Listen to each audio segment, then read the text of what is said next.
No one touches her. Mafia boss said, after discovering the maid's hidden secret past, Ravenhill was not a house.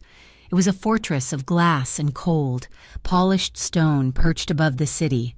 Its windows watched the sprawl of lights below, a constant reminder of the territory Luca Romano controlled. The estate was a monument to power, built with the profits of underground rivalries that left scars on the city streets.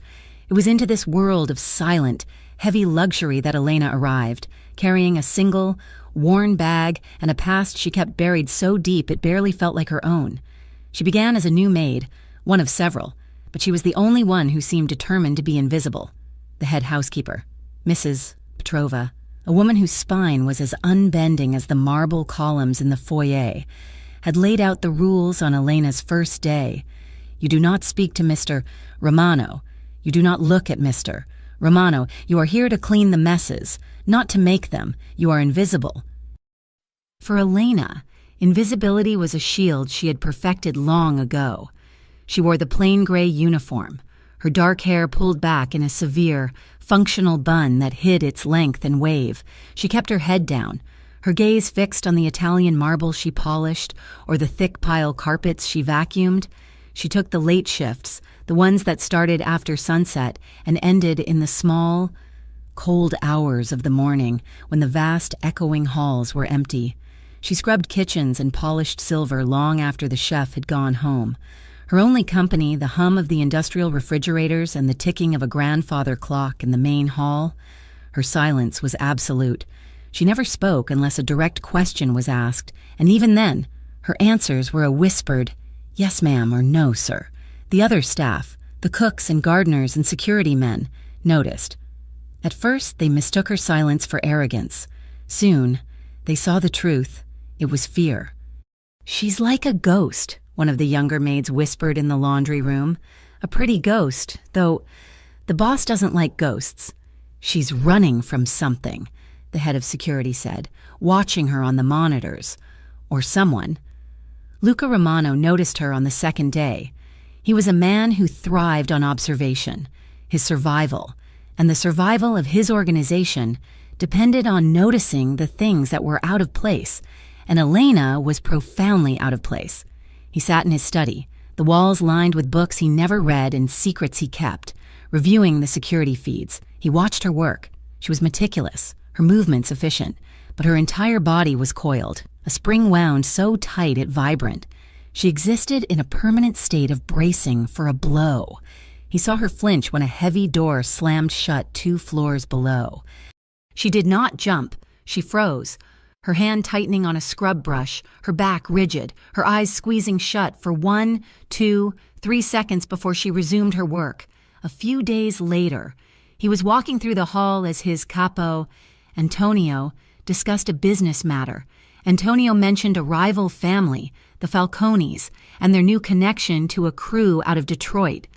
The name meant nothing to Luca in that moment, but as they passed the library, he saw Elena, who was dusting a high shelf. She had gone utterly still. The color drained from her face, leaving her skin a waxy, pale shade. The feather duster slipped from her numb fingers and drifted to the floor. She stared at the wall, her breathing shallow, her whole being trapped in a moment of sheer terror triggered by a name spoken in passing. Luca stopped walking. Antonio, sensing the shift, fell silent. Elena seemed to realize she was being watched. Her eyes darted to Luca, wide and panicked, then immediately dropped to the floor. "I'm sorry, sir, I dropped it." She bent to retrieve the duster, her hands trembling so badly she could barely close her fingers around the handle. Luca said nothing. He just watched her, his gaze intense, analytical. He was not intrigued by her beauty, which he had noted in a detached, objective way. The high cheekbones, the full mouth she kept pressed into a thin line, the eyes that were the color of dark whiskey. He was intrigued by the depth of her fear. It was old, it was real, and it was in his house. That night, he found her in the main kitchen. It was past 2 in the morning. He had come down for a glass of water, moving with the inherent silence of a predator. He found her not working, but huddled on the cold tile floor between the steel counters and the walk-in pantry. her knees drawn to her chest, her shoulders shaking with silent sobs. The moment he stepped into the light, she gasped, a sound of pure panic, and scrambled to her feet. She backed against the counter, her hands raised slightly, as if to ward off a strike. "Mr. Romano," she whispered. Her voice choked. "I'm sorry, I will go." He studied her.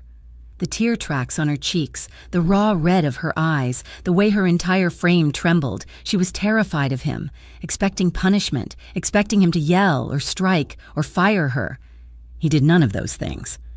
Luca turned his back to her, a move that in his world was either supreme arrogance or a calculated gesture of trust. He opened the refrigerator, took out a carton of milk, and poured a glass. He opened a cabinet, found the honey, and stirred a spoonful into the milk. He set the glass on the granite island, the ceramic making a soft click in the silence. He did not look at her again. He simply walked out of the kitchen, leaving her alone with the warm glass of milk and her own suffocating confusion. Elena did not sleep that night. She drank the milk, the warmth spreading through her cold limbs, and cried again, not from fear, but from a strange, aching bewilderment. She began to notice things. Small, almost imperceptible changes. The security camera in the narrow corridor that led to the maid's quarters, the one that had always made her feel watched and exposed, was now angled slightly upward, its lens aimed at a crack in the ceiling plaster. It had created a blind spot, one that covered her door entirely.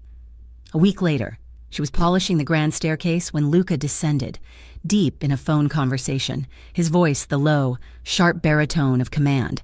She pressed herself flat against the wall, head down, making herself small. He walked past, but his conversation paused. She heard him say to Mrs. Petrova, who was in the hall, "The dining room chandelier can wait. See that she gets a full break." His tone had not been kind. Not truly. It was still the voice of a man who gave orders. But the ice that usually coated his words was absent. It was neutral, considerate. In this house. That was a profound kindness. The true shift happened a month after her arrival. Luca was hosting a meeting in his private lounge. It was a smoke-filled room of dangerous men in expensive suits. Elena was sent in to serve drinks, a task she dreaded. Her hands were steady, but her pulse hammered against her ribs. One of the men, a new client from Chicago with slick hair and restless, greedy eyes, watched her as she poured his scotch. He did not look at her face, but at her body, his gaze lingering on her chest and then her hips, a slow, appraising, owning look. Elena went pale. She felt a familiar, sickening crawl of bile in her throat. She had felt that look before. It was the look of a man who saw a thing, not a person. She finished the pour and turned to leave, but the man's voice, thick with whiskey, stopped her. "You're new. I haven't seen you before." Elena froze, her back to him. "Answer him, Mrs. Petrova hissed from the doorway. "Yes, sir." Elena whispered to the floor. "Look at me when I'm talking to you, sweetheart." Before she could move, before she could force her muscles to obey, Luca's voice cut through the smoke, as cold and sharp as a shard of ice. Her eyes are where they need to be. "Marco."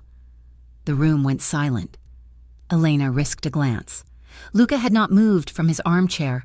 He was leaning forward slightly, his own glass of whiskey untouched on the table. He was not looking at Elena. He was looking at Marco, and his expression was flat, devoid of all warmth, all civility. It was the face he wore when he was passing a sentence. "We're discussing the routes through the 3rd District," Luca said, his voice dangerously soft. "Not my staff." Marco's smirk faltered. He cleared his throat and looked away from Elena. "Right, yeah, the routes." Luca gestured to the door with his chin. "You can go." Elena fled. She did not hear the rest of the conversation, but when Marco left an hour later, he was sweating, and he did not look at anyone. That night, the storm hit Ravenhill.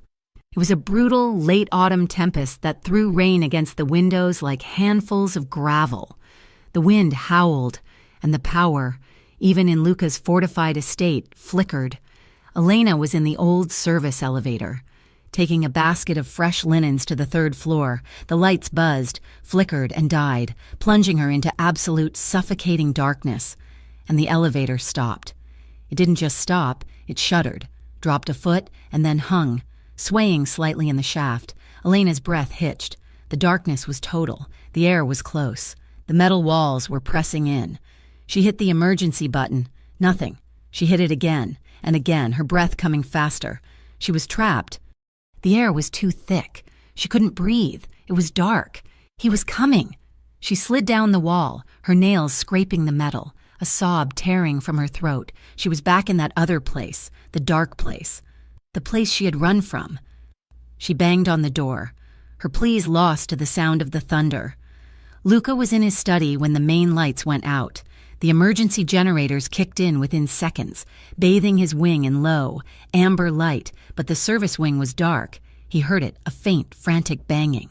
He knew, instantly, where it was coming from. He knew who was on that shift. He didn't call security. He went himself. He grabbed a heavy-duty flashlight and a pry bar from the emergency closet. He took the main stairs 2 at a time. The third-floor landing was dark. He found the elevator doors and shone the light into the crack. "Elena!" he yelled over the storm. A terrified, broken wail came from below. He jammed the pry bar into the seam and used his entire weight, the muscles in his back and shoulders straining, until the doors groaned and scraped open. She was about 5 feet below, huddled in the corner, a small, dark shape. She was hyperventilating, rocking back and forth. "Elena, stop!" His voice was a command, but it cut through her panic. "I'm getting you out. Stand up. Give me your hands." "I can't," she sobbed. "I can't move." He swore, a low, vicious sound. He knelt, braced himself against the doorframe, and lowered himself partway into the shaft. He was strong, but it was a dangerous angle. "You have to meet me.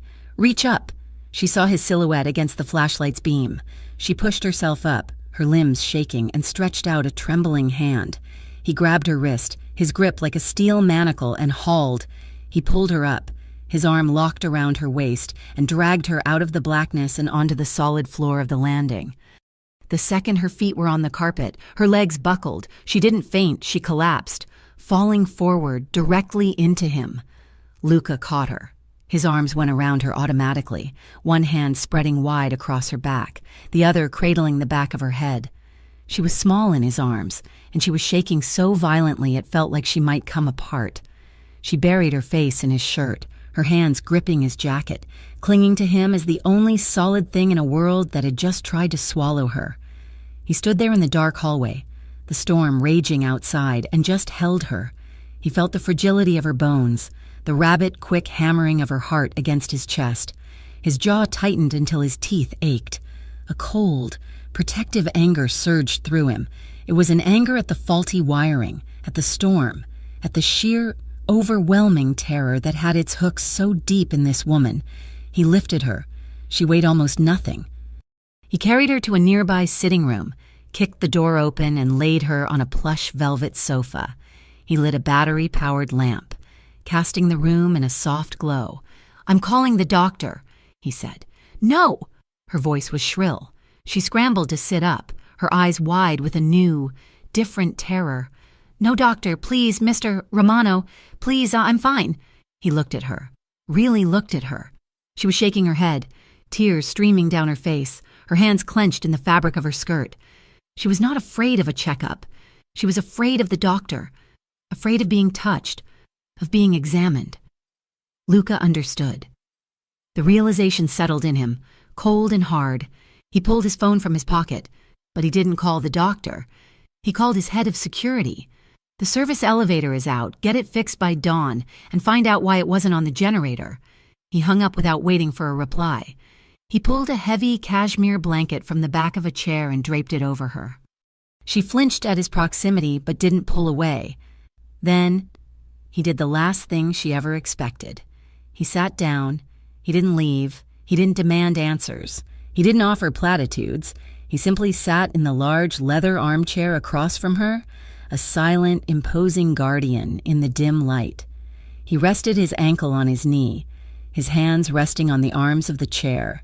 He just sat, and he watched, and he waited. An hour passed. The storm began to subside. The only sounds were the rain and the ticking of the clock. Elena's trembling slowly eased. The adrenaline drained away, leaving her exhausted. But the panic was gone. The presence of this dangerous, powerful man, who had done nothing but sit in silence, had made her feel safer than she had in years. Her voice, when she finally spoke, was wrecked, but it was steady. "Thank you," she whispered to her hands, which were clutched in her lap. Luca nodded once. It was an acknowledgement, an acceptance. She was still wary of him. He was, she knew, a man capable of terrible things, but the raw animal fear she had felt in his presence was gone, replaced by something complicated and strange. He had seen her broken, and he had not hurt her. The next afternoon, the sun was out, washing the grounds in pale, watery light. Luca stood on the expansive stone balcony of his study, smoking a cigarette. He watched Elena. She was walking in the garden, near the high, ivy-covered walls at the far end of the property. She was moving slowly, her hands tucked into the pockets of a borrowed coat, her face tilted toward the weak warmth. She still looked like a fawn, ready to bolt at the first sound, but she was not bolting. She was walking in his garden. She was in his territory. She was his. He took a slow drag, the smoke curling into the cold air. The puzzle of her was no longer a mild curiosity. It was an obsession.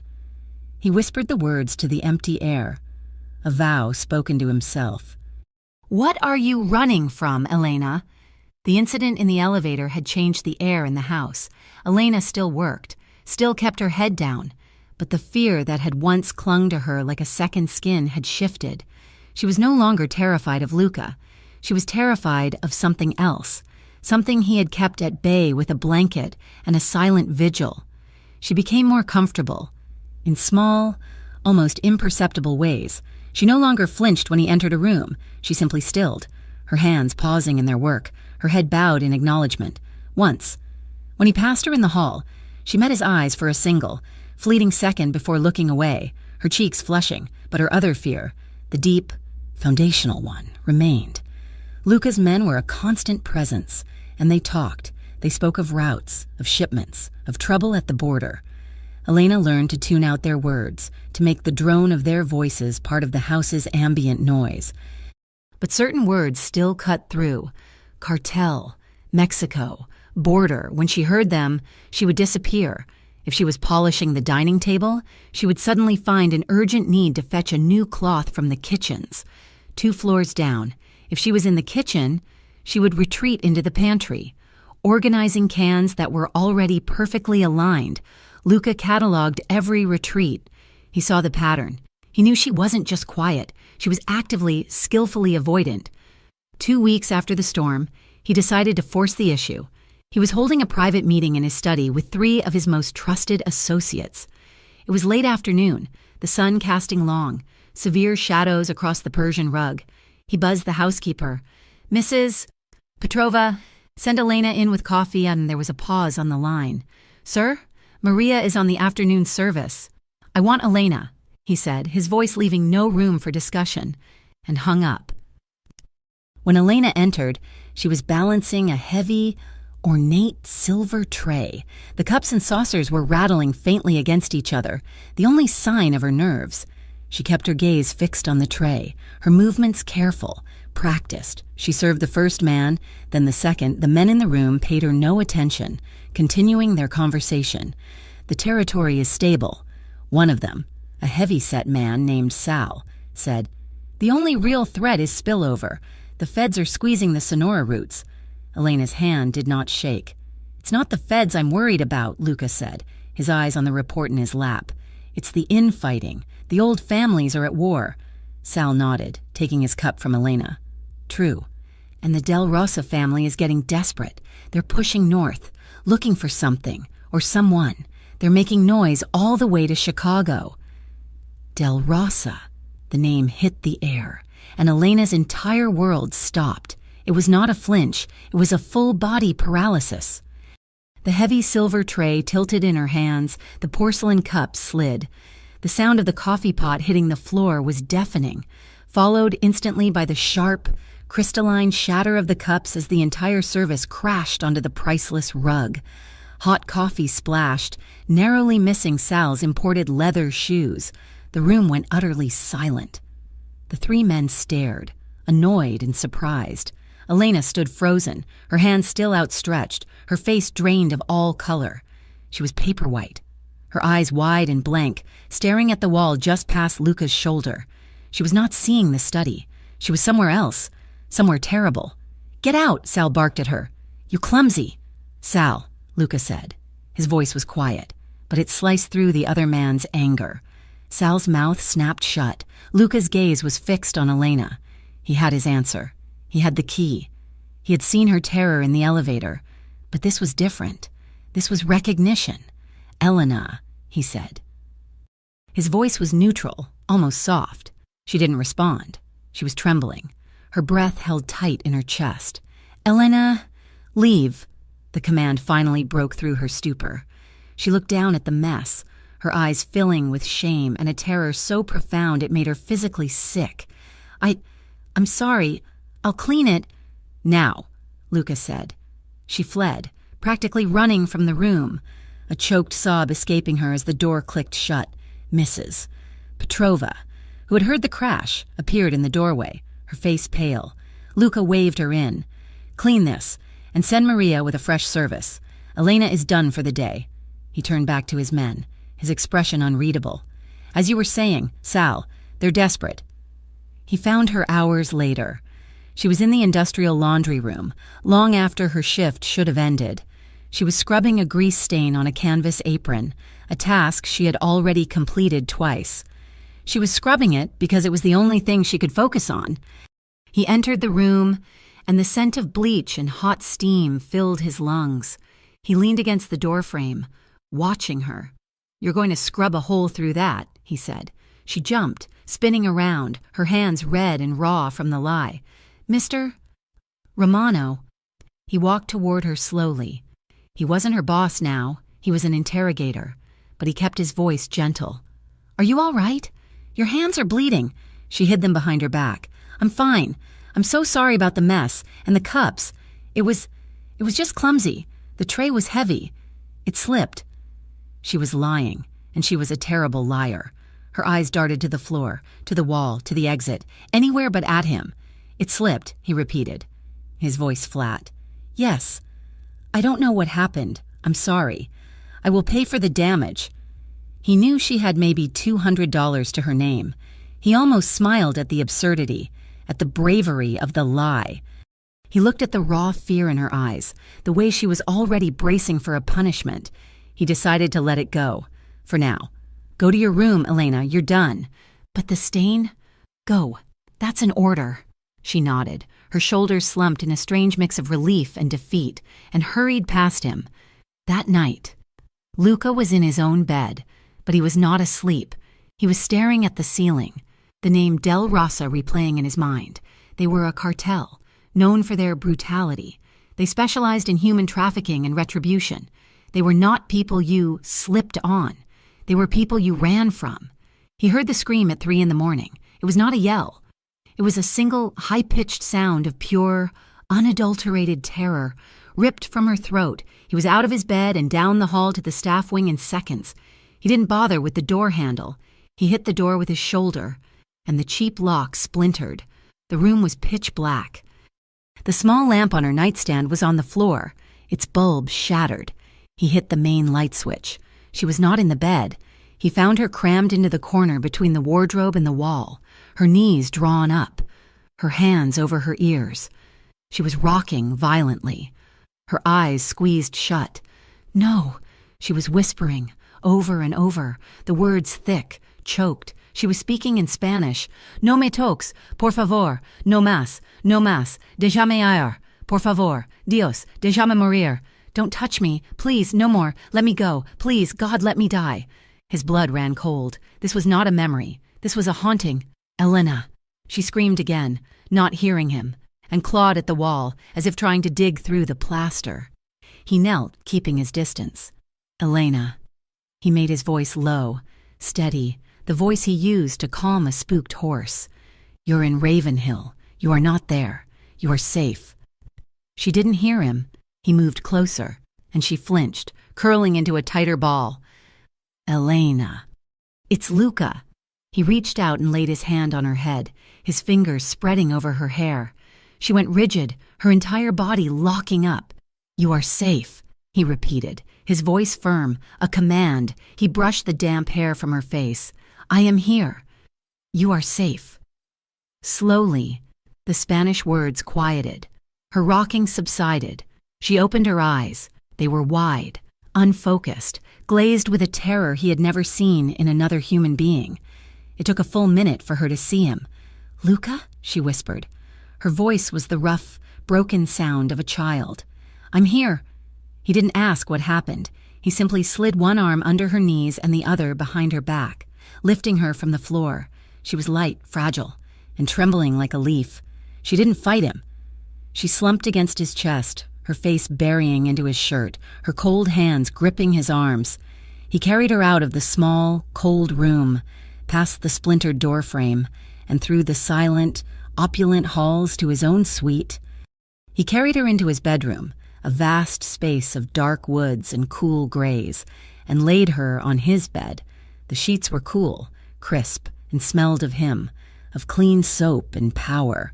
He pulled the heavy duvet over her. She watched him, her eyes still huge, still lost. He didn't get in the bed. He pulled a large leather armchair from the corner of the room, placed it where she could see him, and sat. "Sleep," he commanded softly. "I'm not leaving."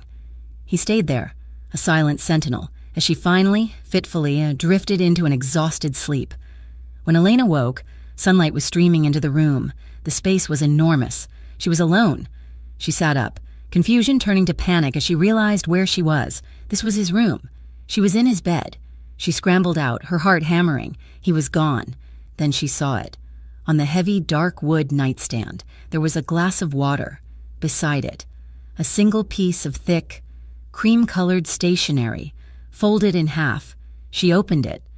The handwriting was black, sharp, and angular. It was only 5 words. "You're safe here. Always." She clutched the note, the paper crinkling in her fist.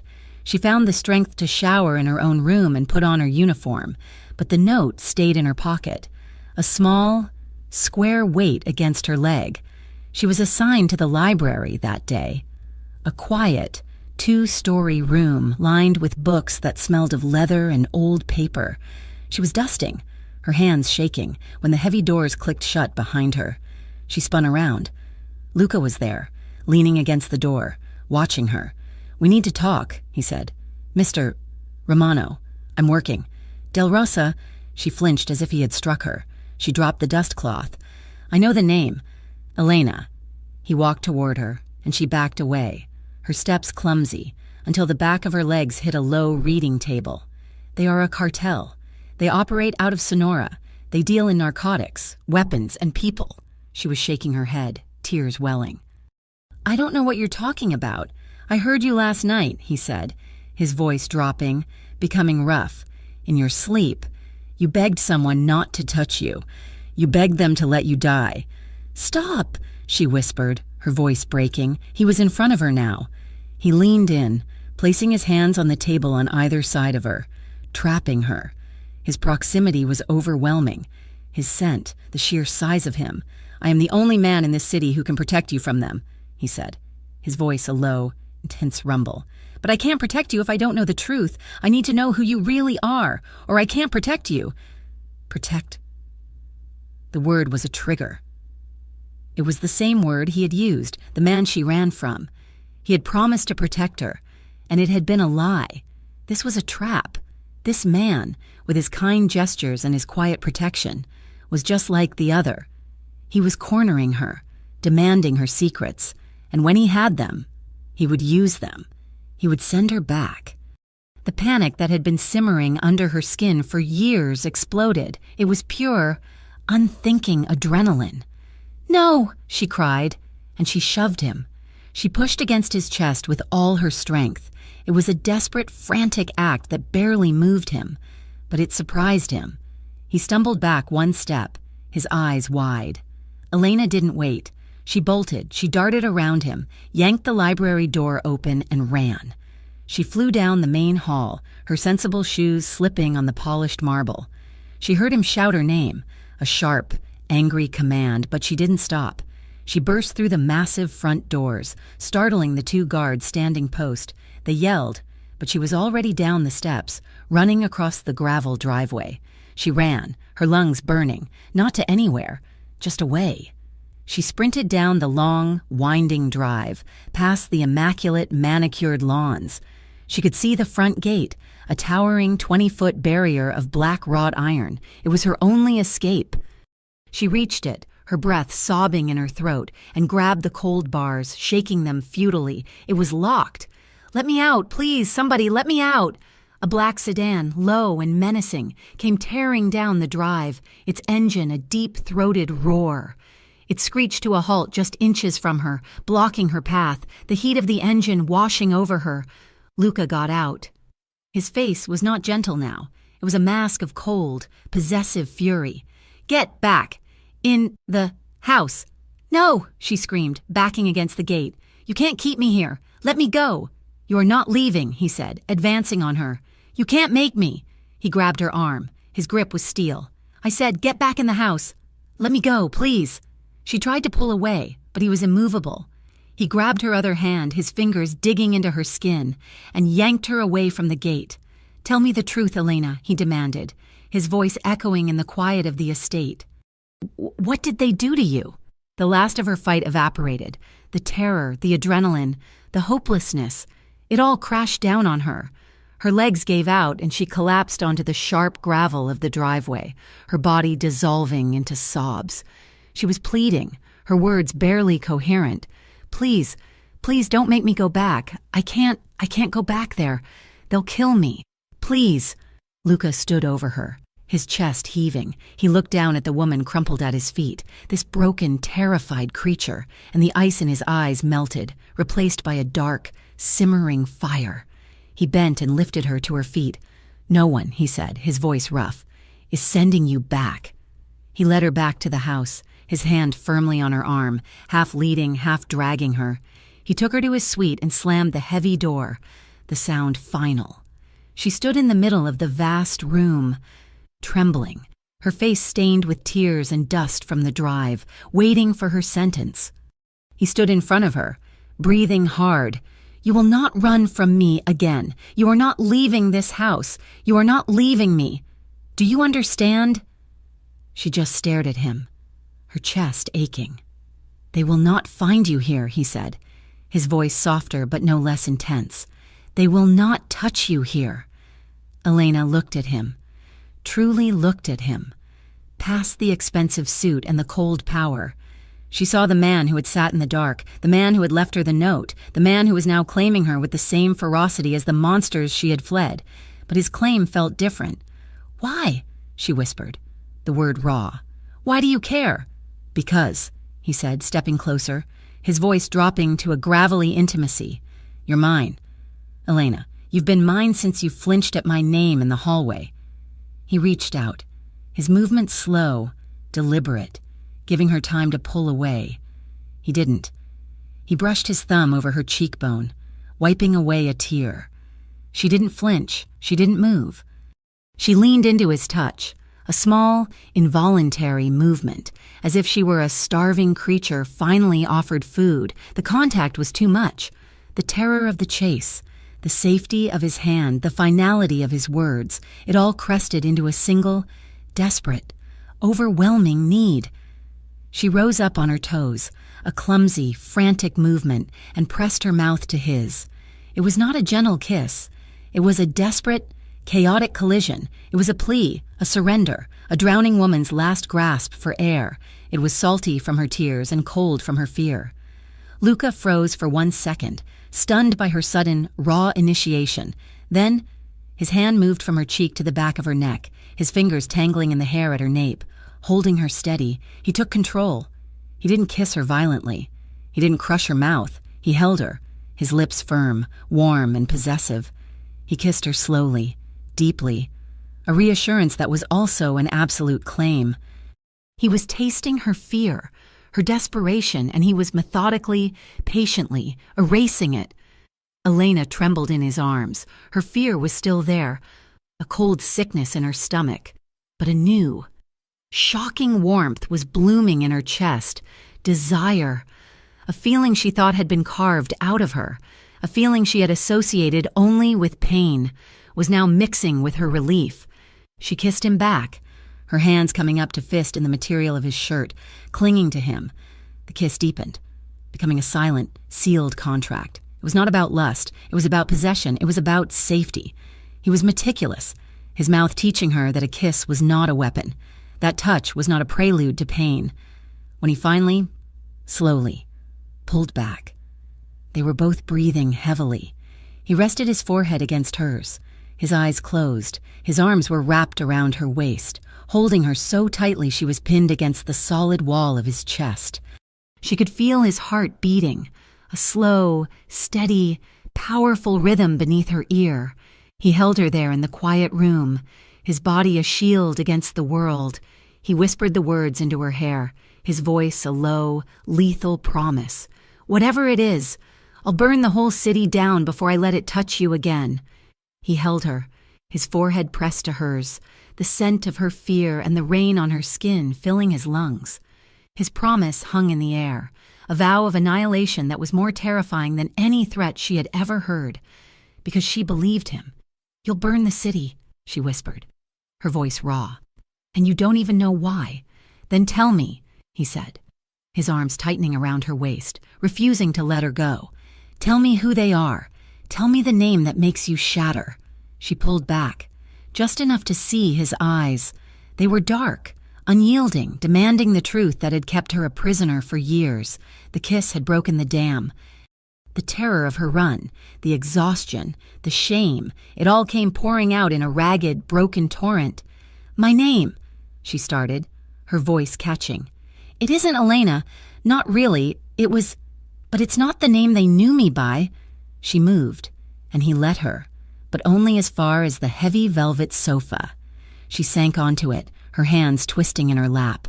He sat not beside her, but across from her, in the same armchair he had occupied after the storm.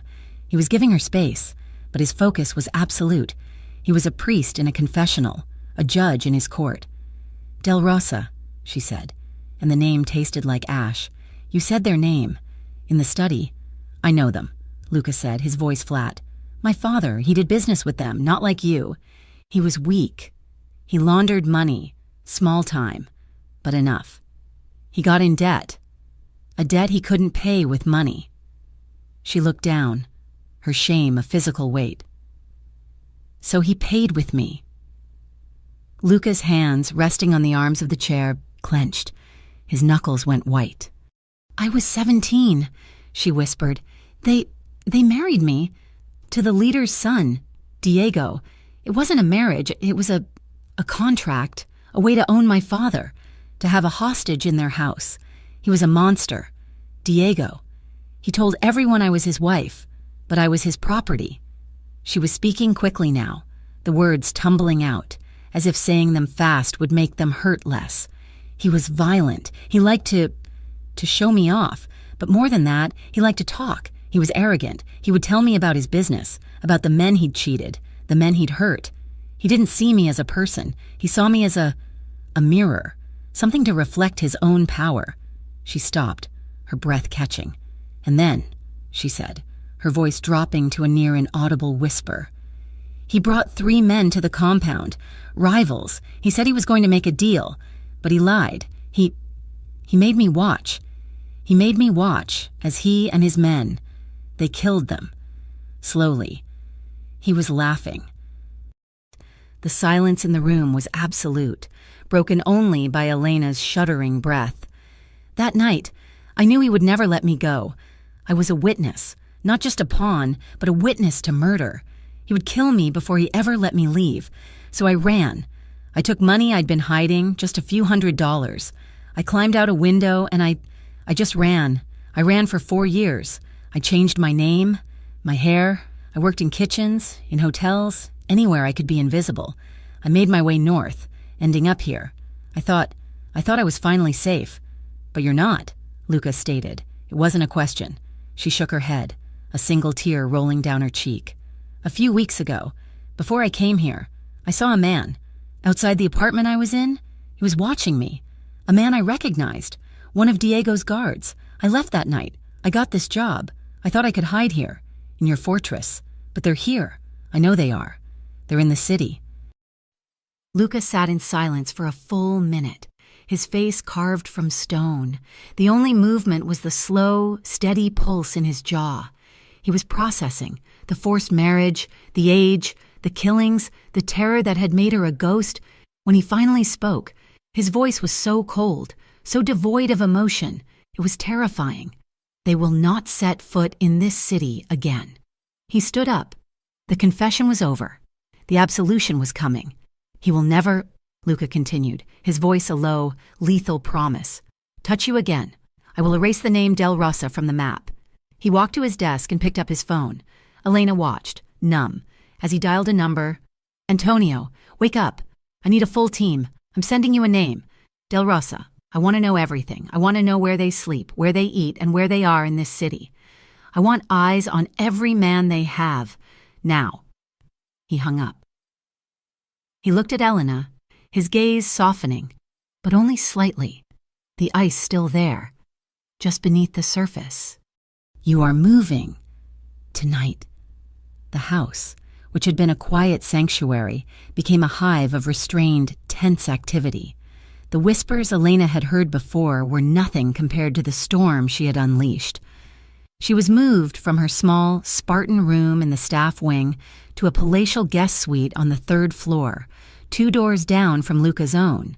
The suite had its own sitting room, a marble bathroom, and windows that overlooked the city, but they were made of thick, reinforced glass. 2 of Luca's personal guards, men who wore black suits and looked like they had been carved from the same stone as the mansion, were posted at the end of the hall. She was no longer Elena the maid. She was now, in the eyes of the staff, something else, a secret, a possession, a problem, Mrs. Petrova delivered a set of new clothes, soft silks, cashmere, and fine wools, not a gray uniform among them. Her expression was pinched, her lips a thin line of disapproval. Mister. Romano has instructed that you are not to perform any more duties. You are to remain in this wing, for your safety. The word was a barely veiled insult. Elena was a prisoner, albeit a gilded one. The other maids wouldn't meet her eyes. She was isolated, set apart by the very protection Luca had promised. He was gone for most of the next day, lost in the mechanisms of his own power, mobilizing his investigation. Elena was left alone with her thoughts, the opulent room feeling as much like a cell as the one she had fled. That evening, Luca appeared at her door. He was in a perfectly tailored black suit, but he had shed his tie. He looked tired, but the fire in his eyes was banked, not extinguished. Come with me, he said. Where? She asked, her voice small. You haven't eaten all day. You're eating with me. He didn't take her to the cavernous dining room. He led her up a narrow, private staircase she had never known existed. It opened out onto the roof. He had arranged a table. It was set for 2, under a canopy of small, twinkling lights, surrounded by potted olive trees that shielded them from the wind. The city sprawled below them, a sea of diamonds, silent and distant, a private dinner, hidden from the gossiping staff, hidden from the world. They sat. He poured her wine, a deep, dark red. How did you know? She asked, gesturing to the lights, the food that was already waiting. I know you're scared, he said, ignoring her question. And I know you're lonely. It's a side effect of my protection. They talked. For the first time, they truly talked. He asked her about her life before, not about the cartel, but about her childhood, her father. She told him about growing up in Arizona, about her mother, who had died when she was young, about her love for gardening, a simple, earthy pleasure she hadn't indulged in years. He listened, his gaze never leaving her, absorbing every detail as if it were vital intelligence. She wore one of the new dresses, a simple, dark blue silk. As she reached for her glass, the fabric shifted, revealing the faint silvery line of a scar just above her collarbone, disappearing under the strap. She saw him notice it and instinctively pulled the fabric back up, her face flushing with shame. "Diego," she whispered, not needing to explain. He was angry. With a broken bottle." Lucas stood, his chair scraping softly. He walked around the table and stood behind her. She tensed, expecting him to leave, to be disgusted. Instead, he placed his hands on her bare shoulders, his thumbs gently rubbing the tense muscle. He bent his head, his warm breath ghosting over her skin, and he pressed his lips to the scar. Elena's eyes squeezed shut. It was not a kiss of passion. It was a kiss of reverence, of acceptance, a benediction. He held the kiss for a long moment, a silent vow to erase that memory, too. "This is a scar, Elena," he whispered against her skin, his voice a low, rough rumble. "It's proof you survived. It is not you. You are not what happened to you." He was healing her, one painful memory at a time. The peace of that night was shattered by mourning. Elena woke to the sound of raised voices, a rare breach of the house's ironclad decorum. She opened her door. The 2 guards were gone from their post, and the sound was coming from downstairs. She crept down the main staircase, her heart hammering. Luca was in the foyer, standing over one of his men, Antonio. Another man was slumped in a chair, his face bruised and bloody, his arm in a makeshift sling. It was one of the guards from the perimeter. "He was just inside the wall," Antonio was saying, his voice tight with fury. "By the south gate. He didn't see who, but there were 2 of them. They weren't trying to get in. They were testing us. They left this." Antonio held up a small, plastic evidence bag. Inside it was a single, spent bullet casing, not a common caliber. "It's theirs," Luca said. It was a statement of fact. Elena made a small sound, a stifled gasp. Luca's head snapped up. He saw her on the stairs, her face ashen, her hands pressed to her mouth. The terror was back. Sharp and suffocating. This was her fault. The man was bleeding because of her. She had brought this darkness to his door. She was a contamination. "Go back to your room," Luca commanded, his voice sharp. She turned and fled. She didn't just go to her room, she went to her closet. She pulled out the small, worn bag she had arrived with. She had nothing else. She had to leave. She could not be the reason he was hurt, the reason his men were bleeding. She would not be the downfall of the one person who had been kind to her. She waited until the house was dark. Past 3 in the morning. She opened her door. The hallway was silent. The new guards posted at the far end, near the stairs. She slipped out the service door, the one she used to use as a maid, and made her way down the back staircase. She moved like a ghost, her bare feet silent on the cold marble. She made it to the ground floor, to the side door that led to the gardens. She reached for the handle. A hand slammed flat against the wood, inches from her face. The sound was like a gunshot in the silent house, making her scream. Luca was standing behind her, his body blocking the exit. He was in the dark, a furious, looming shadow. "Did you think I wouldn't know?"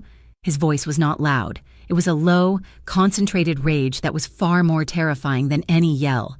"Let me go," she pleaded, trying to push past him. "They'll kill you. They're here because of me." He grabbed her by the waist, his grip bruising, and spun her around, slamming her back against the solid door. He pinned her there with his body. "You are not going anywhere," he hissed, his face inches from hers. "You are mine now. Do you understand me? You are mine to protect. You do not get to run."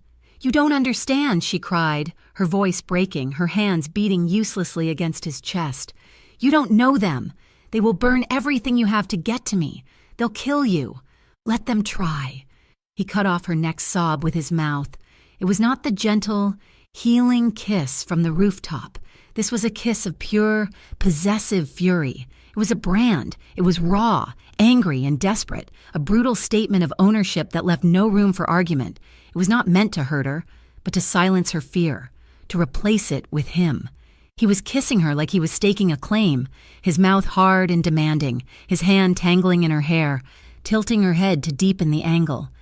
And her fear, the panic, the desperate need to flee, it all just shattered. It broke against the unyielding wall of his protection, his sheer, stubborn will. The terror didn't vanish, but it was consumed by a different fire. A hot, sharp yearning that she had never, ever been allowed to feel. Her hands stopped beating against his chest and fisted in his shirt, pulling him closer. She kissed him back with all the broken, desperate, pent-up frustration of a lifetime spent running. He broke the kiss, but only to lift her.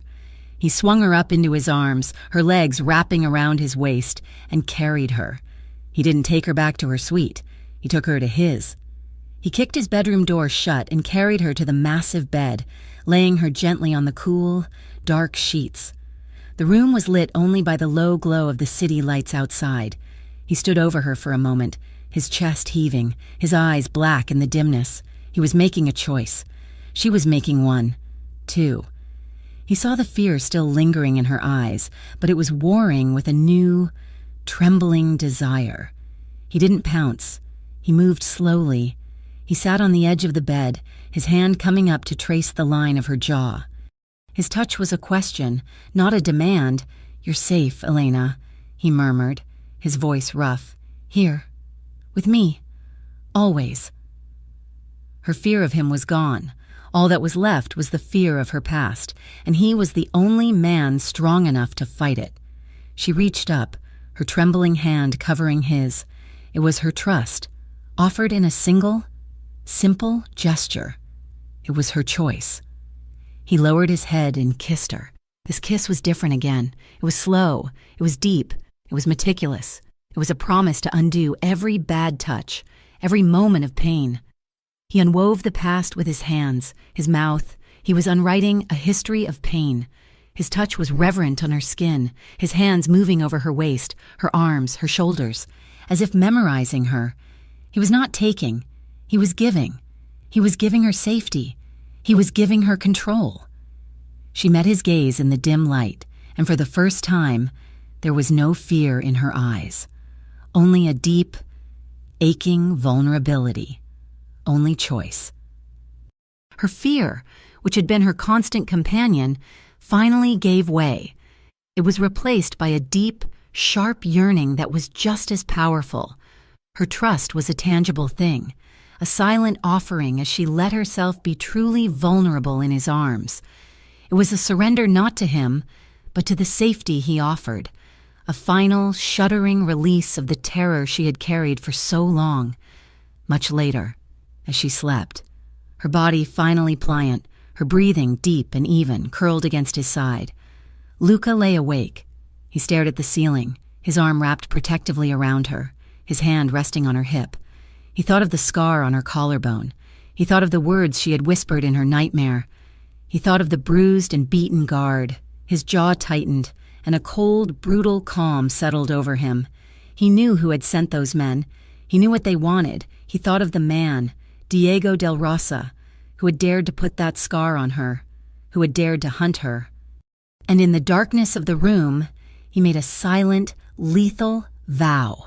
"I will find him," he whispered to the sleeping woman beside him, "and I will cut off every finger on the hand that ever dared to touch you." The morning after, the house was silent. Elena woke in his bed, the sheets smelling of him, and for the first time in her adult life, she did not wake with a jolt of terror. She woke slowly, her body heavy and relaxed, her limbs tangled with his. Luca was already awake, his arm slung possessively over her waist, his gaze fixed on the ceiling. He was thinking. She could feel the coiled tension in him, the controlled energy of a mind already at war. He felt her stir and turned his head, his dark eyes meeting hers. He said nothing, but his hand tightened on her hip, a simple, grounding gesture. "You are here. You are safe." The quiet was broken an hour later. Luca was in his study, Elena sitting on the leather sofa, tucked under a cashmere blanket, when his private line rang. He picked it up. "Antonio!" He listened. Elena watched his face. It was already a mask, but she saw the fractional tightening of his jaw, the way his eyes went flat and cold. "How many?" he asked. He listened again. "And the witness status is confirmed?" A pause. Find the source of the bounty. I want the name of the man who approved it. Burn whatever networks you have to find him." He hung up the phone, not with a slam, but with a slow, deliberate finality. "They've put a price on your head," he said, his voice devoid of emotion. Elena's blood ran cold. "What?" "A silent bounty, circulated among the cartels and the major families. They want you alive." He turned to face her, his expression grim. "Your confession in the library, the one about the murders. You were the only witness. Diego del Rosa was sloppy. He let you see his face, and he let you live. This isn't just an honor killing for an escaped wife. This is cleaning up a loose end." He hit the intercom on his desk. "Get me Sal, Marco, and every capo in a 10-mile radius. Emergency meeting, my study. 10 minutes. Within 15 minutes, the room was full. These were not the men from the kitchen. These were the men who ran his organization. They were hard-eyed, silent, and radiated a lethal competence. They lined the walls, their expressions respectful but tense. They knew an order like this meant war. Elena sat on the sofa, clutching the blanket, feeling small and utterly exposed. "The house is on lockdown," Luca began, his voice clipping through the silence. He stood behind his desk, a general addressing his troops. "As of this moment, Elena is the primary security objective. Full-spectrum protection, day and night, 2 men with her at all times. No one, and I mean no one, not staff, not family, not me, gets near her without a visual clearance from Antonio or myself. Is that clear?" A chorus of "Yes, boss," rumbled through the room. "She does not leave this house. All perimeters are to be doubled. Any vehicle that slows within 100 yards of the gate is flagged. Anyone asking questions, anyone looking too long, you bring them to me. The Del Rosa cartel has put a bounty on her. They are actively hunting her in our city. This is not just an insult, it is an act of war." He looked around the room, his gaze landing on each man, a silent, binding contract. "She is under my protection. Any man who fails in this, any man who lets them get close, will answer to me personally." The men filed out, the air thick with unspoken violence. Elena was left alone with Luca, the weight of his declaration crushing her. He had just staked his entire organization on her life. The next few days were a suffocating hell of protection. The 2 guards were shadows, standing outside her door, following her at a distance if she walked to the library. The house staff, who had already been gossiping, now treated her with a mixture of fear and resentment. She was the reason the fortress was locked down. She was the reason their bags were being searched when they entered and left. She was the boss's woman, a dangerous liability. The pressure mounted, the safety of the mansion. Once a comfort, now felt like the walls of a cage. The guards, with their holstered weapons and their ever-present, watchful eyes, were not a comfort. They were a reminder. They were a reminder of other guards, other men who watched, other men who carried guns. She started to slip.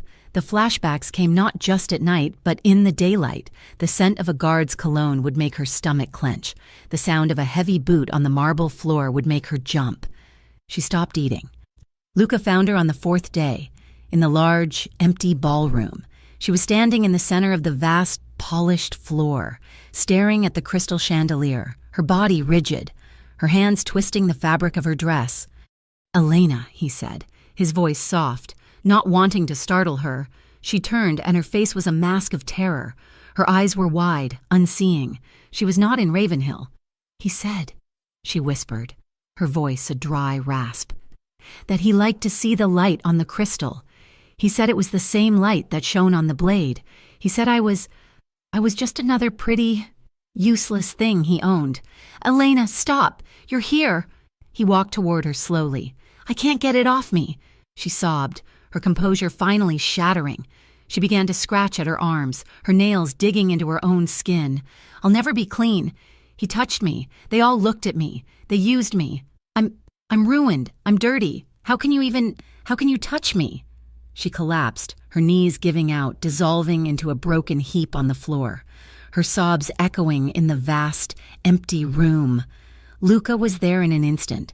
He knelt in front of her, but he didn't just pull her into a hug. He grabbed her face, his hands firm, his thumbs on her tear-soaked cheeks, and forced her to look at him. His touch was not cruel, but it was absolute. "Look at me," he commanded. His voice was rough, scraping with a raw, controlled emotion. "You listen to me. You are not ruined. You are not dirty. Do you hear me?" She tried to look away, to hide in her shame, but he held her fast. "You survived them," he said, his voice vibrating with a fierce intensity. "You got out. You ran for 4 years with nothing but your own strength. They tried to break you, and you let them think they had, and then you ran.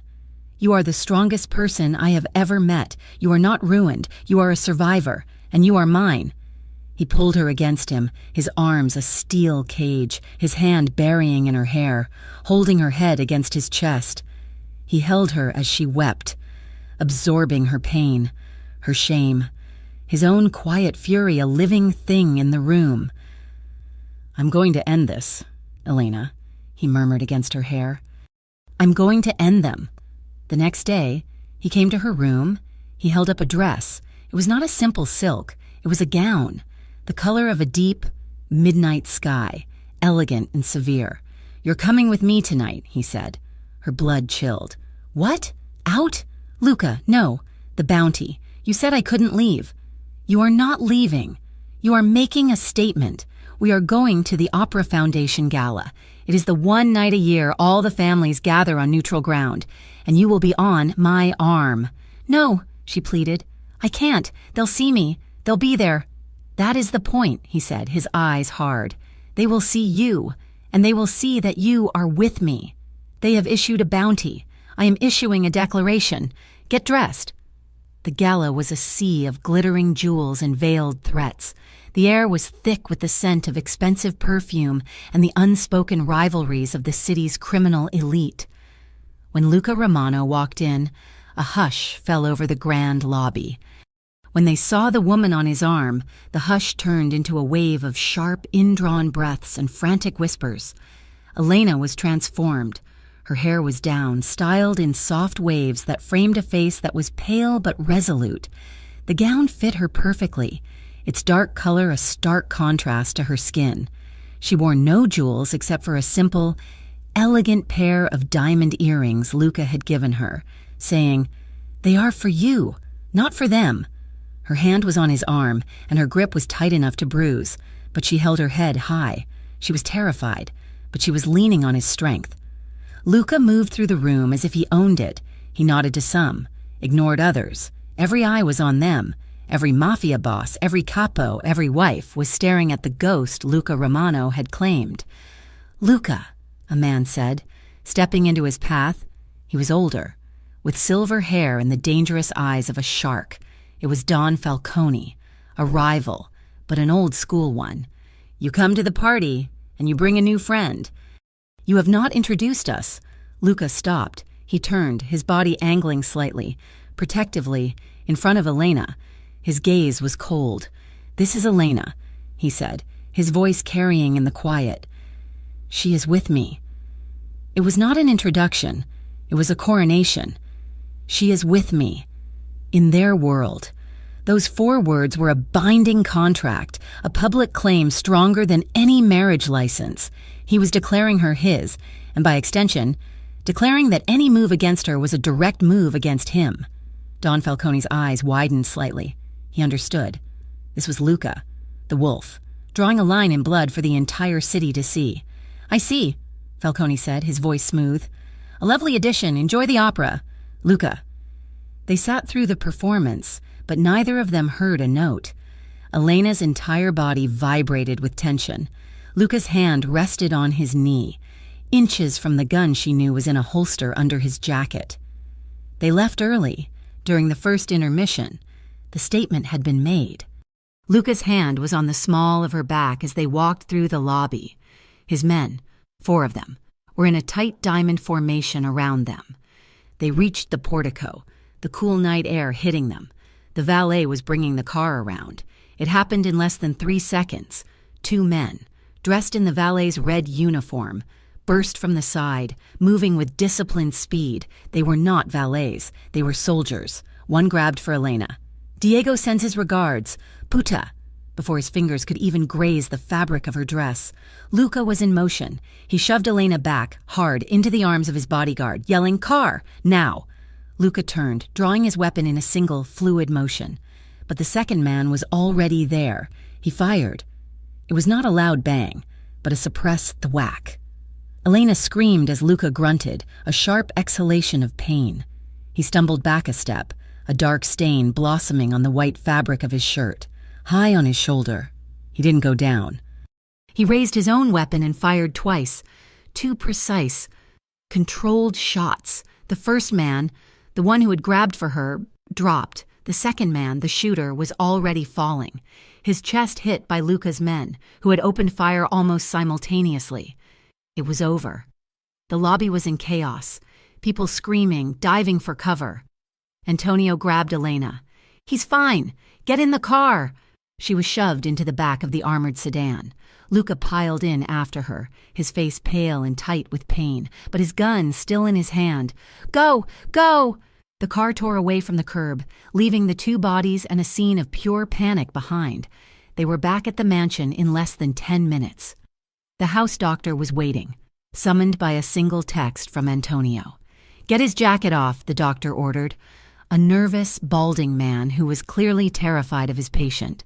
Elena's hands were shaking so violently she could barely function, but a cold calm was settling over her. She ripped the ruined, blood-soaked fabric of the suit jacket.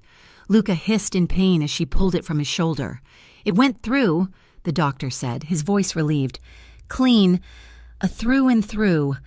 You are a very lucky man. Mr. Romano, but it will need stitches, and it will hurt like hell."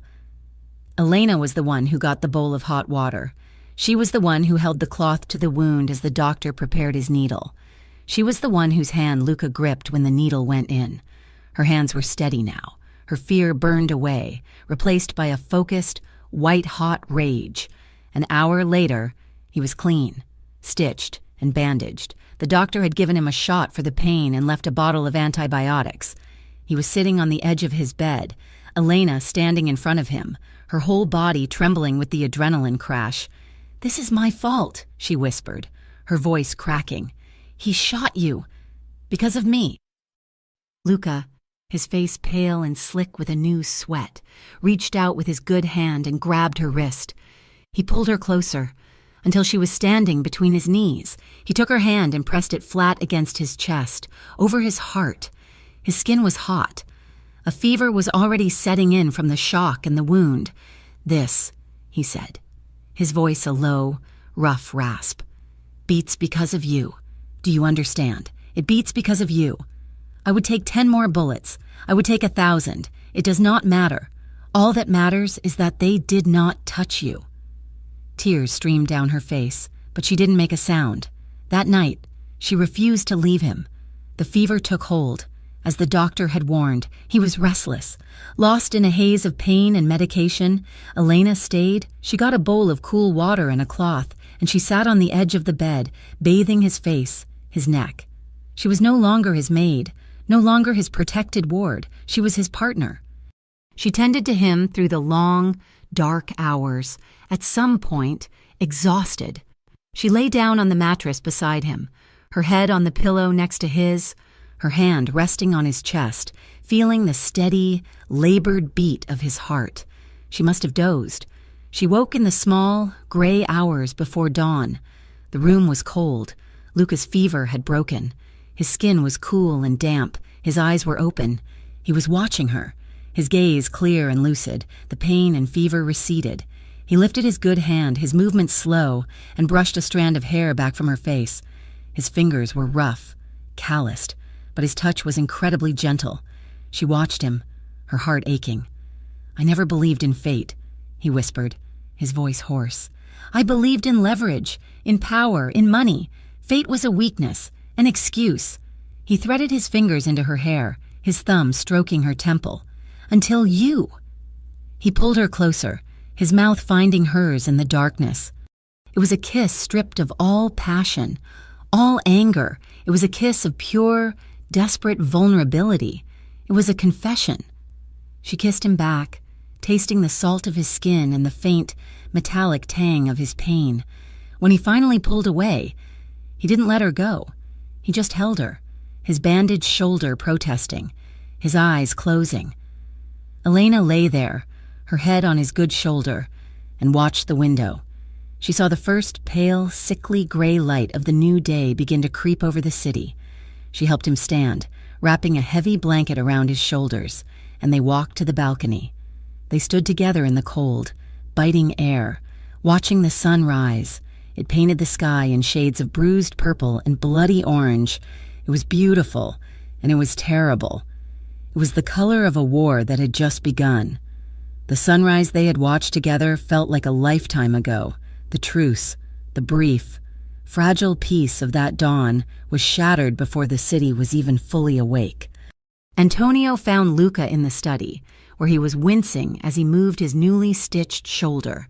The news was delivered without preamble, in the low, urgent tones of a man delivering a death sentence. "Boss, we have a problem, a big one. The gala wasn't just a statement, it was a confirmation." Confirmation of what? Luca's voice was rough. They knew she was here. In the city. They didn't know where. Now they do. They tracked her fake identity. It was sloppy. Made 4 years ago by a low-level contact in Arizona. They've been tracking that name's credit and utility pings for years. The trail went cold until she got the job here. They've known she was in Ravenhill for almost a month. Luca's blood chilled. She had been in his house, and they had been waiting. The attack at the gala wasn't an attempt. It was a test, to see who she was with. And he had answered, claiming her in front of the entire world. "They're coming," Luca said. It wasn't a question. "They're already here," Antonio confirmed. "They have a compound, an old tannery upstate, but they'll be moving on the house. They have nothing to lose." Luca looked at the reinforced windows of his study, his fortress. It was no longer a sanctuary. It was a target. He could fight them. He could win. But he could not, and would not. Fight a war with Elena in the next room. He made the decision in a second. Get the car, the untraceable one, and get Ben and Marco. My best. They're taking her to the lodge. Now. He found her in his bedroom, sleeping, her face still pale from the night's ordeal. He hated to wake her. He sat on the bed and brushed his hand over her hair. Her eyes fluttered open. "Luca, is your shoulder?" "Get dressed," he said, his voice hard, leaving no room for argument. "You're leaving." The panic was instant. She sat bolt upright, the sheets pooling around her waist. "What? No, I'm not leaving you. Not after last night. You're hurt. I'm staying." "This is not a negotiation. Elena." He stood, his back to her, unable to watch her fear. "They know you're here. They know who you are. The house is compromised. I'm moving you somewhere safe." "Safe?" Her voice was thin, incredulous. "I am safer with you than I am anywhere else. You said so. You promised." "I'm protecting you," he roared, turning on her, his control snapping. His injured shoulder screamed in protest. "I cannot cut the head off this snake if I am worried every second that they are coming over the wall for you. I need you gone. I need you secure. Then I can end this. Do you understand?" She understood. He was sending her away so he could go to war. The goodbye happened in the sterile, concrete silence of the underground garage. The black armored SUV was waiting, its engine a low, ominous rumble. Ben, a mountain of a man who had been with Luca for 10 years, stood by the driver's door. Marco, younger, leaner, but with the same cold eyes, stood by the back. Elena was shaking. "Please," she whispered, her hands gripping the front of his shirt. "Don't make me go. I just found you. Don't send me away." He grabbed her, his good arm crushing her to him, his injured one coming up to hold her head, his fingers tangling in her hair. He kissed her. It was not a kiss of passion, or anger, or tenderness. It was a kiss of pure, desperate, agonizing fear. It was the kiss of a man who was terrified that this was the last time. It was a promise, a brand, a frantic attempt to pour all of his strength into her. "This is not goodbye," he growled against her mouth, his voice rough with an emotion he refused to name. "This is wait for me. Ben and Marco will die before they let anyone near you. I will finish this, and I will come for you." He pulled away, his hand lingering on her cheek. "I love you," she whispered, the words finally spoken, tasting like a confession. His eyes, dark and tortured, met hers. He didn't say it back. He didn't have to. His entire war was for her. He nodded once, a sharp, broken gesture, and put her in the car. He slammed the door. He watched through the black, tinted glass as the SUV sped up the ramp and disappeared into the morning light. He was left alone in the echoing garage, the scent of her on his skin, the taste of her on his lips, and a cold, gaping void where she had been. The safe house was 100 miles north, a remote hunting lodge built of heavy timber and dark stone, nestled in the dense, silent woods. It was beautiful, but it was a cage. Elena was left there with her thoughts and the 2 guards. Ben stayed outside, patrolling the perimeter. Marco stayed inside, quiet, watchful, polite. The silence was worse than the gunfire. She was alone, with no way to know if Luca was alive or dead. The fear she felt was no longer for herself, but for him. And she realized, with a sickening lurch, that he had gone to war for her, and he still didn't know the whole truth. He didn't know the weakest, most shameful parts. She found a pen and some plain stationery in a desk drawer, and she wrote, "Luca, you're fighting for a woman you don't fully know. You called me strong. You're wrong. I have to tell you the truth I was too ashamed to say after the first month with Diego, when I realized what my life was. I tried to end it. I stole a bottle of his pills. I was a coward. I couldn't do it. I fell asleep on the floor holding them, and he found me. He laughed. He said I was too weak to even die right. You said I survived. But it wasn't just survival. I was planning to kill him. The night I ran, I wasn't just escaping. I had a knife I'd stolen from the kitchen. I was going to stab him in his sleep. I was going to be a murderer. Is that strong? Or is that just another kind of monster? I'm so scared, not of them. I'm scared of what I am. I'm scared that I'll never be clean of what they did, of what I almost did. I love you. I know that with every part of me, but I feel like a ghost. Luca, I'm ruined. How can you build a life with someone who is already broken? I'm terrified I'm just bringing you death. I'm not worth this. I am not worth you. Please be safe. Elena." When Ben came in for his rotation, she folded the letter and pressed it into his hand. "Please, can you get this to him? I don't know how, but please. He needs to know." Ben, his face unreadable, nodded. "I'll send it with the supply runner. He'll have it tonight." Luca was in his study, which had been converted into a war room. Maps of the tannery compound were spread across his desk. He was strapping on a lightweight Kevlar vest, hissing as it pulled on his shoulder. Antonio was loading magazines. Ben's man arrived, and the letter was placed on the desk. Luca stopped, his blood running cold at the sight of her handwriting. He tore it open. He read it.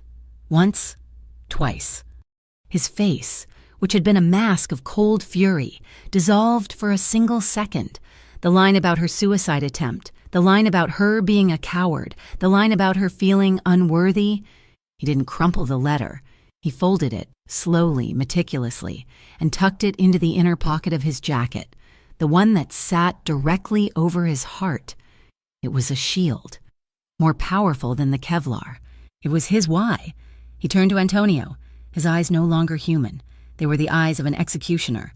"We're accelerating the timeline," he said, his voice a low growl. "We move, tonight." At the safe house, the sun was setting.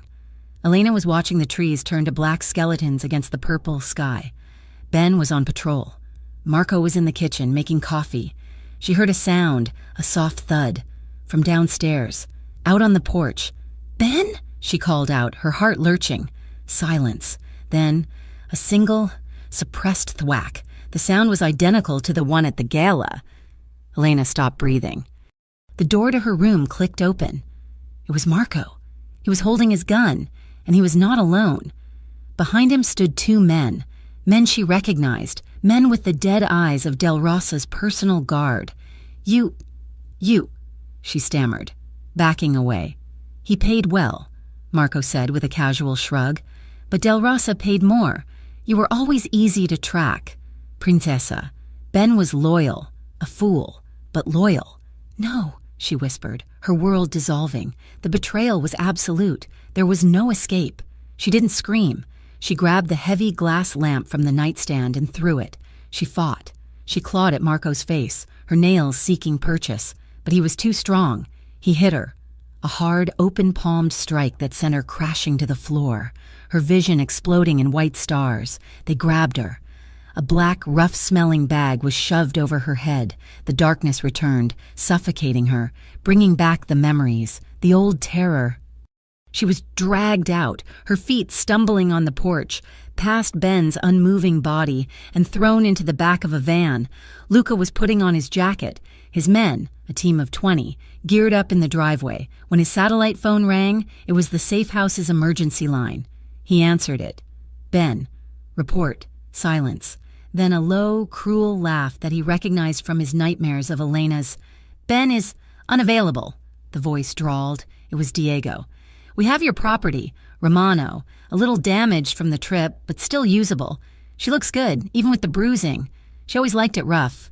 You know. Luca's hand crushed the phone. The plastic and circuits cracking under the pressure. A sound, low and animalistic, tore from his throat. He swept his good arm across the entire desk, sending laptops, monitors, maps, and glasses crashing to the marble floor in a symphony of destruction. He slammed his good fist, into the plaster wall, leaving a crater. Antonio and Sal stood by the door, unmoving, their faces pale. They had never seen their boss lose control.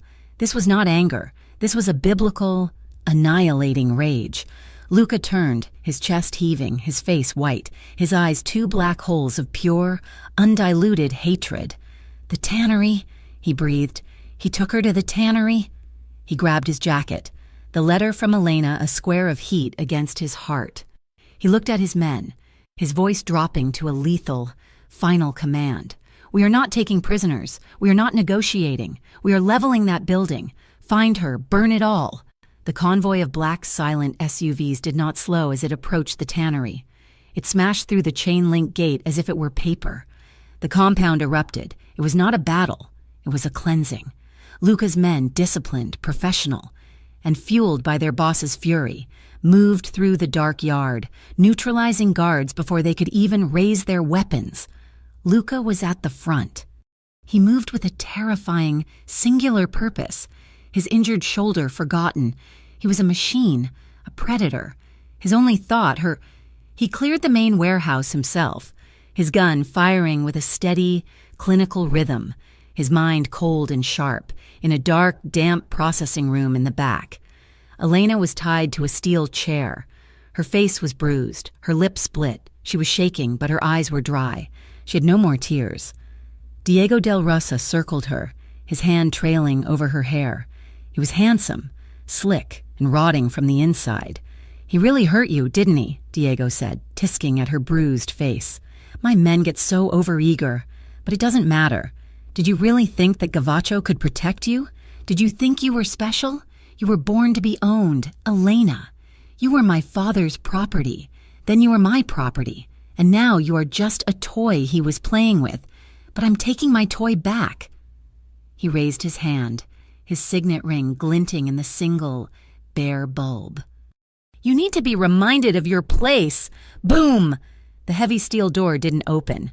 It exploded from its hinges, flying across the room and crashing into a rusted vat. Luca stood in the doorway, wreathed in dust and smoke. He was a vision from hell. His suit was torn, his face streaked with grime, his shoulder bleeding fresh, dark blood through his shirt. His gun was level, his hand rock steady. His eyes found Elena. Then they found Diego. Diego, recovering his shock, scrambled. He grabbed Elena, yanking her up from the chair and using her as a human shield, pressing the barrel of his gun to her temple.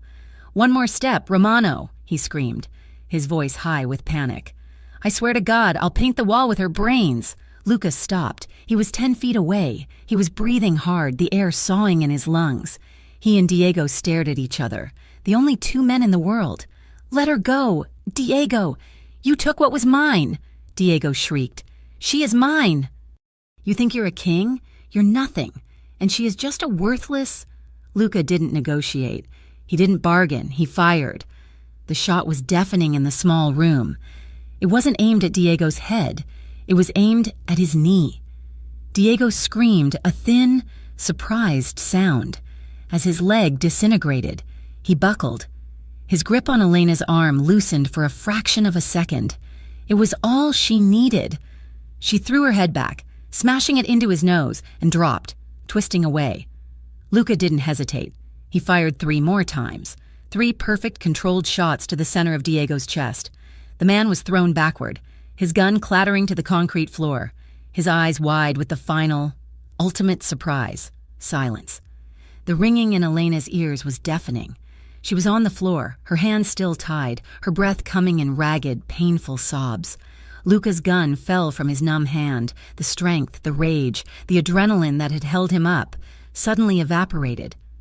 He stumbled, falling to his knees in front of her. He didn't speak. He just reached for her, his hands fumbling with the ropes at her wrists, his good arm pulling her to him. He wrapped his arms around her, crushing her against his chest, his injured shoulder screaming. But he didn't care. He buried his face in her hair, his body shaking. He was holding her. She was alive. She was his. Elena clung to him, her face pressed into his neck, her body dissolving into tremors. She sobbed, not in fear, not in pain.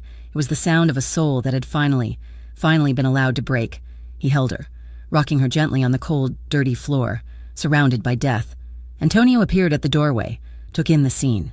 Diego's body, his boss on his knees, holding the woman, and silently turned, raising his hand to his men. Guard the door. No one enters. Luca pulled back, just enough to see her face. His calloused, blood-streaked thumb gently, reverently, traced the line of her bruised cheek, wiping away a tear. He looked at her split lip, and a fresh, cold wave of fury pulsed through him. But his voice, when he finally spoke, was a rough, broken whisper, a vow spoken to her, to the universe, to God. "No one touches her," he said, his forehead resting against hers. "No one ever will again." The private hospital room was white, sterile, and silent, a stark contrast to the blood and concrete of the tannery. Elena had been there for 3 days, drifting in a haze of painkillers and exhaustion. She had 2 cracked ribs, a fractured wrist, and a constellation of deep, purple bruises that mapped the story of her capture. She had survived. Luca had not left her side. He sat in a large, uncomfortable visitor's chair, his own shoulder heavily bandaged, his arm in a black sling. He had refused treatment for himself until Elena had been seen, stabilized, and settled. He had refused to go home. He hadn't slept. He just watched her, his face a grim, exhausted mask, his eyes tracking the slow, steady beep of the heart monitor as if it were the only thing in the world. His men, Antonio, Sal, the whole organization, had moved with brutal efficiency in his absence. The news filtered in quietly. The Del Rosa cartel was not just broken, it was erased. With Diego and his top lieutenants dead, the organization had fractured. Rivals, smelling blood, had torn the remnants apart. Internal betrayals, fueled by Luca's quiet, targeted payments, had finished the job. The name that had haunted Elena for 4 years was now just a footnote in a long, bloody history. But the victory felt hollow in the quiet of the hospital room. The monsters were dead, but their ghosts remained. Elena struggled. As the painkillers wore off, the physical pain was sharp, but the emotional pain was a dull, crushing weight. She was quiet. She would stare at the white ceiling for hours, her eyes blank. She felt dirty, broken. The violence of the rescue, the terror of the capture, the betrayal by Marco, it had all just confirmed her deepest fear. She was a contagion. She brought death. She was ruined. Luca never pressured her. He, a man of commands and ultimatums, was now a creature of absolute, unwavering patience. He didn't ask her what she was thinking. He didn't demand she feel better. He just stayed. He showed up with things. Small, simple things, On the fourth day, he brought in a small, potted gardenia, its white blossom fragrant in the sterile air. The room smelled like chemicals, he said, his voice rough. You should have something that smells like life. He brought her favorite tea, the simple chamomile she used to drink in the staff kitchen, in a porcelain cup from the mansion. He held it to her lips himself, his good hand steady. She flinched when the nurses touched her, her body still tensing for a blow, but she never flinched from him. His touch was the only anchor she had. On the fifth day, she was sitting up in bed, her arm in a plaster cast, her gaze lost somewhere out the window. Luca had been quiet for an hour. "Your letter," he said, his voice low. Elena's head snapped toward him, her eyes wide with a new, sharp shame. The letter, the confession, he knew. "The one you sent with Ben?" he continued, his voice soft. He reached into his jacket, which was draped over the chair, and pulled out the folded, creased piece of paper. It was stained, she saw, with a small, dark speck of his blood from the tannery. He had kept it. "Luca, she started, her voice breaking. "I'm so sorry. You shouldn't have to. I'm not—" "You're not what?" he asked, moving to sit on the edge of her bed. He was careful, his movements slow, his larger body a contrast to her fragility. "I'm not strong," she whispered, the tears she thought were gone returning, hot and shameful. "I told you, I was a coward. I was going to be a murderer. I'm broken." Luca looked at her, his dark eyes holding hers, his gaze stripping away all the layers of her shame. He knelt. He, Luca Romano, the king of Ravenhill, knelt on the cold linoleum floor beside her hospital bed, so his eyes were level with hers. He took her good hand, her left hand, and held it between his two large ones. "You were 17, he said, his voice a low, rough rumble. "A child, trapped in a cage with monsters, and you found a way to fight. You tried to escape one way. When that didn't work, you planned another. You stole a knife. You were going to fight a man twice your size, a killer with a kitchen knife." He shook his head, a look of raw, wondering awe on his face. "Elena," he said, his voice thick, "you didn't survive because you were lucky. You survived because you are a fighter. You saved yourself a long time ago. I just showed up at the end. I just made sure no one undid it." He lifted her hand to his lips and kissed her knuckles, a gesture of fealty, of pure, unadulterated respect. He was not just healing her. He was seeing her. That was the turning point, the healing. After that was slow, but it was steady. Elena's body mended, her ribs knitted, her wrist, set and cast, began to ache instead of scream. And her soul, tended to by the most dangerous, patient man in the city, began to unfurl. Their bond became a thing of quiet, shared spaces. It was no longer the desperate, frantic passion of a rescue. It was real. It was him reading reports in his chair while she slept. His presence a silent guard. It was her, a week later, helping him redress the wound on his shoulder. Her touch now confident and steady. Her anger at the scar a shared, silent thing. When she was finally discharged, the return to Ravenhill was surreal. The house was the same, the marble floors just as cold, the windows just as vast, but she was different. The staff, Mrs. Petrova included, looked at her with a new, profound respect. She was not the boss's mistress. She was not a liability. She was the woman he had burned the world for. She was the lady of the house. That night, Luca showed her to the guest suite she had used before, the one on the third floor. It was beautiful, filled with fresh flowers, her new clothes neatly hung in the closet. "This is your room," he said, his voice neutral. He was giving her a choice, an escape. "My room is just down the hall. The guards are gone from the corridor. You are safe here. No one will ever enter this house again without my permission." She looked at the vast, empty, beautiful room. Then she looked at him. He looked exhausted. His sling finally off, but his shoulder still stiff, his power still a heavy cloak around him. But she saw the vulnerability in his eyes. He was giving her space, terrified she would take it. She walked past him, out of the guest room and down the hall to his suite. She opened the door to his bedroom. the room that smelled of him, the room where she had first felt safe. She turned. "This is my room," she said, her voice quiet, but unbroken. He followed her, his relief a visible, tangible thing.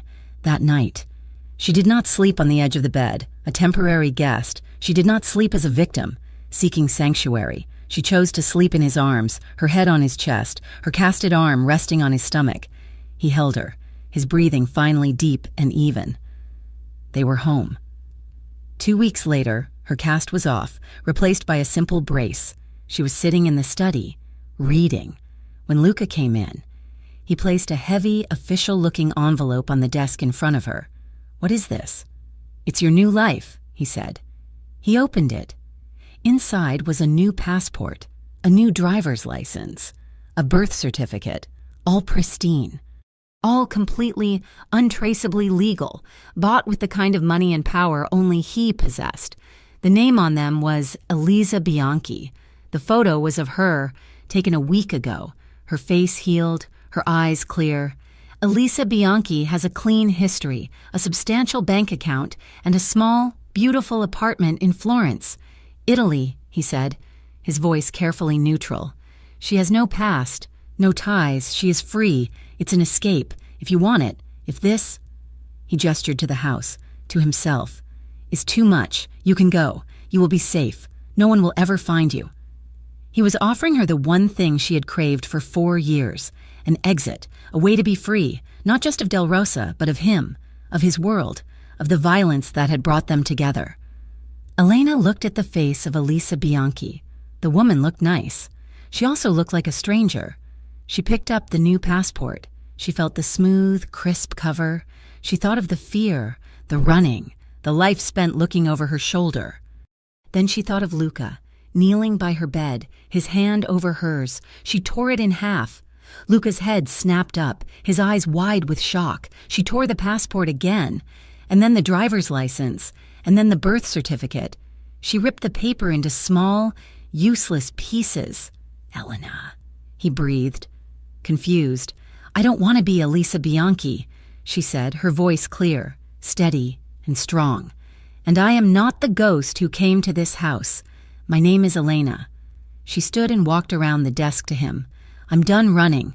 He stood to meet her, his gaze searching her face, seeing the iron resolution there.